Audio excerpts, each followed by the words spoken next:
Hi team, you know what it is, back with another dose of that high strength spiritual bleach. This is a follow-up to the previous video that I made. This happens quite often. I stop filming the video and I start getting on with the rest of the day, and then I suddenly realise there's a whole thing that I forgot to talk about. Perhaps in the sake of brevity, because I'm trying to keep these videos as short as possible. The longer ones don't seem to hold people's attention for as long and don't seem to perform as well. And I'm trying to get the message out there. So do me a favor and hit like and subscribe. That sends a signal to the algorithm to send it out to as many people as possible. Anyway, the point that I forgot to bring up in the previous video that suddenly came to me whilst I was driving, I'm not even at my destination yet. I got halfway there and thought, right, I'm gonna pull into, this is one of my favorite filming spots. This is beautiful out here. By the way, I'm gonna take you out for a walk at some point out around the common here, because it's absolutely beautiful. Anyway, had to pull in to just explain that there is no such thing as an awakened ego. There is no such thing as an enlightened ego. Upon awakening, the ego is removed. It vanishes. There's no longer an ego there. So that's what I wanted to just reaffirm, because in the last video we were talking about how the dream won't let you wake up from the dream. It's like it has its own built-in mechanisms, and as long as you are, like, the ego is the root cause of all of this. It's the root cause of all of the samsara, and it's what keeps you stuck. It's what keeps you stuck in this endless cycle of suffering. It's the ego itself, because as long as you are playing the character of the ego, you will remain stuck in the dream, and the dream cannot let you escape. It's not it's not a feature of the game itself, of the dream itself. So there's no such thing as an enlightened ego. So if you find that you're in the trap, you've fallen into the trap of trying to enlighten your ego and awaken your ego, then just see the clever little trick that has actually been played on you right there. It's just, it's very common. It's very common. And there's a lot of people, if you ever see somebody who's trying to come across like they're all awakened and all enlightened, it's like, not buying it at all. That's not how it works, right? So I thought one of the best ways to illustrate this point is through the metaphor of a board game. I don't know if you play the board game Snakes and Ladders. I think it's called Chutes and Ladders in America, but essentially you roll dice and you move along the board, and sometimes you hit a ladder and you go up, you progress in the game, and sometimes you hit a snake and you go down, you lose progress in the game. And this game that we all play, the human game right here, is exactly like Snakes and Ladders, and everyone is trying to win this game. Upon learning about spirituality and awakening and enlightenment, the mistake that most people make is that we're trying to then use spirituality and awakening as like a little superpower that's going to give you a boost in the game. It doesn't work like that. Awakening is realizing that it's a mug's game. It's a mug's game. The truth that you awaken to is realizing that this game has been going on forever.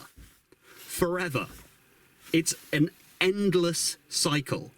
You've been playing the game under the delusion that at some point this game's going to end, and you're going to try and like get out in front of everybody else and win the game. It doesn't work like that. Awakening is in many ways realizing that there's no end square. There's no final finish line. There isn't one. That's what keeps people stuck. We assume there must be a finish line at some point. That's why we're doing all of this, right?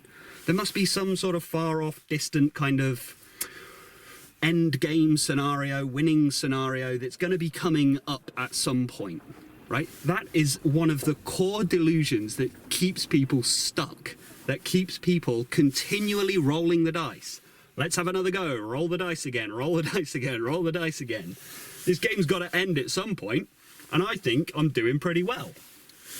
I mean, the game is perpetuated by people who think they're out in front.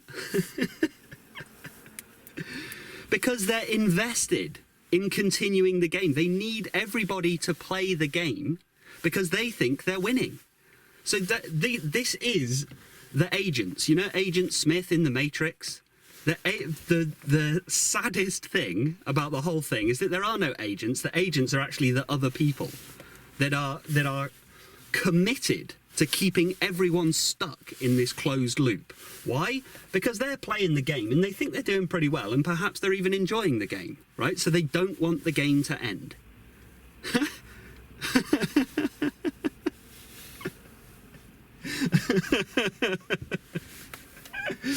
Oh dear. There are no agents. The agents are the other players that want you to keep playing. Because they need you to keep playing, otherwise there's no game. You know, at school, we call it primary school in the UK, I think it's kindergarten in America. You know when you're trying to play cops and robbers or something, there's one kid who's playing who's not taking the game seriously, who keeps pointing out we're not really cops and robbers, we're just playing a stupid game, this game is stupid, and they're not joining in with any of the rules. That one kid stops the game from happening, and it's not long until they're kicked out of the game. Right? You go do something else. You've obviously got your own thing. You go play a different game because we're trying to play cops and robbers, right? That's what other egos do to keep people in the game. It's like, no, we all need to share in this delusion. We're all trying to enjoy this game. Please stay in the delusion with us. But if you're trying to truly awaken, if you really are serious, if you are sincere about becoming enlightened, you have to be that one annoying kid. You have to be that kid. And yeah, this is why you have to be willing to face the truth, the horrifying truth. You can't leave the game and still be in it. I know that's really hard to fathom, but if you're serious about ridding yourself of the ego, if you're really sincere about this, you might not be, but if you are, if you really want to go all the way, you are truly, you've been through this cycle enough times that you now realize enough is enough. I've had enough. I'm tired of the Matrix. I'm tired of the Maya. I'm tired of the illusion. This dream has been a nightmare for long enough. I want to wake up, but I don't know how to do it, right? If that's the place you're in, and you really are done with the whole thing, this is the realization you have to come to. You can't have your cake and eat it. Interestingly, I don't even know if this is relevant, but originally that phrase was the other way around. It was you can't eat your cake and have it. But over time, we've turned it the opposite way around and says you can't have your cake and eat it. But originally, when it was first coined, that term was you can't eat your cake and have it. I don't know, it's just quite interesting. The point is, just double check that you're not trying to put a spiritual coat of paint on your current ego in an attempt to win the game. That's my top tip for the day, right? Just ensure that there's not still a sneaky little part of you, which is very clever. You know, I'm not having a go. I'm not trying to give anyone a hard time about this, because we all do this, right? Just double check, right? That there's just not still a part of your mind that is thinking, well, if I do this enlightenment thing, if I do this awakening thing, then that's going to put me way ahead of all the other players. And I'm going to be really close to the finish line then. Just double check that that's not happening. And there's a shift that needs to happen here. Realizing, and this can only happen upon realizing that this is an unwinnable game. It can't be won. Which is a massive relief. It might sound quite terrifying to start with, quite demoralizing, oh my god, oh, I can't win the game, then what's the point of playing? Oh, I'm stuck in this endless loop, this Groundhog Day thing forever. No, it doesn't work like that. Once you've realized that this game doesn't, hang on, this game's stupid, this doesn't work, there's no end square. The end square is just another snake that puts you right back at the start. On and on and on ad infinitum, which is Latin for infinity, for infinity. The only winning move is not to play. That's the only way to win this game. It's to get up and walk away from the board entirely. But not as a sneaky way of winning. And herein we find the crazy double bind. Because that happens quite often too. Often, if someone's trying to go and like live in the woods to get away from all this, to like unplug from the matrix, I'm going to go and find an alternative way of living, and that's how I'm going to get out of this samsara, right? It's just another sneaky way of trying to win. I'm not trying to give anyone a hard time. I'm just trying to point out common mistakes that we all make, so that hopefully you might not have to, or come to the end of that mistake a lot quicker. So how to do it? How to get up and walk away from the game entirely, because it's not the way you think. Like, even the most extreme examples of, right, how do I get out of all this? That doesn't work either. None of it doesn't work like that. Because we have to keep you step up, and sorry to develop this metaphor to the point of almost breaking, but it's like you get up from the table, step away from the game, I'm not playing anymore, and you kind of find yourself in a secondary game. It's like the spiritual game. There's often like theorizing in the Matrix films, like, has Neo actually awoken from everything, or did he just become into another Matrix?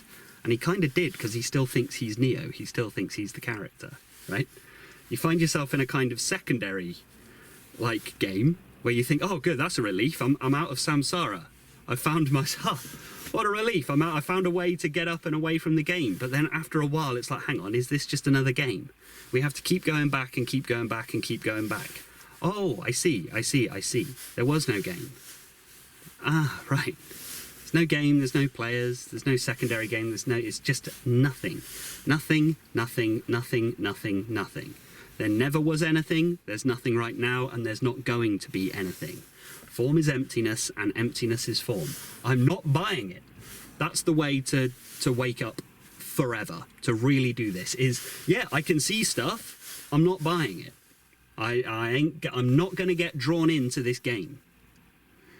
Yeah, I can feel there's a body and mind, I can feel that, yeah, I can experience it. I'm not buying it. Sure, yeah, there's a thing there that I can see, yeah, I ain't buying it. This is how Satan tempted Jesus in the desert, right? When Jesus was really suffering, and Satan comes to him and he points out all the beautiful things of the world. He's like, look, you could have all of this. Look at all this amazing stuff. Do you not want to like dive into this? Do you not want to like just all you have to do is side with me? So Satan here is the ego, essentially. Satan is the ego. Satan is a figure that represents the ego. In the literal translation of Satan isn't like demon or devil. The literal translation of Satan is adversary. That's what it means. The adversary, the enemy.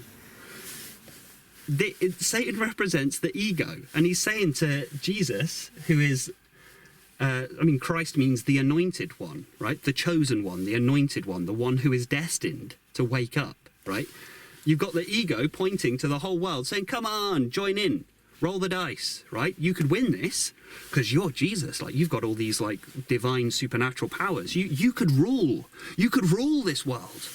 You could be like a benevolent tyrant of this world. You could rule the whole thing. You could have it all. But Jesus, being Jesus, destined to wake up, sees the trick. It's like, no, that is not how we're going to be playing this game. This will not run. This will not run, my brothers. No, I'm not buying it.